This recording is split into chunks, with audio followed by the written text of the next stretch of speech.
Estamos aquí os representantes do Partido Socialista na Deputación de Ourense, dende este pendello que se fixo na estación de tren desta cidade, para falar dunha moción que presentaremos na vindente sesión plenaria do organismo provincial. Unha organización de xustiza na que vamos a pedir que o reequilibrio territorial, esa tan manida expresión, sexa realidade dunha vez e ten que ver co tren de alta velocidade a media distancia.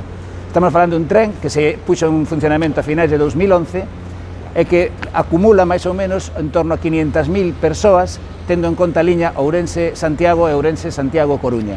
Estamos a falar de case a segunda liña con maior número de viaxeiros, porque a de Vigo está moi próxima, e estamos a falar de falta de xustiza distributiva e ademais de discriminación de Ourense, porque estamos a pagar un 70% máis do que está a pagar na liña da costa. E isto non é por ninguna discriminación que teña que ver exclusivamente con Ourense, senón con un movimento que fixo no seu día Ana Pastor, que eximiu a liña da costa do que todas as demais liñas de alta velocidade e media distancia están a pagar.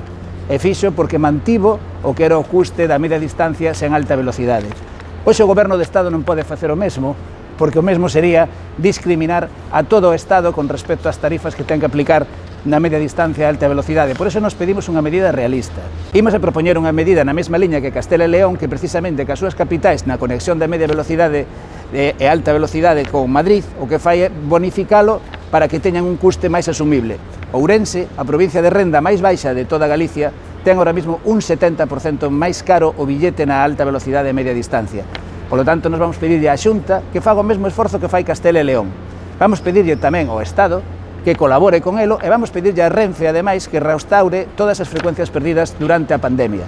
Son medidas que o Partido Socialista fai, que pedimos o apoio dos demais grupos políticos e que é o verdadeiro reequilibrio territorial ao que ten que sumarse o Partido Popular.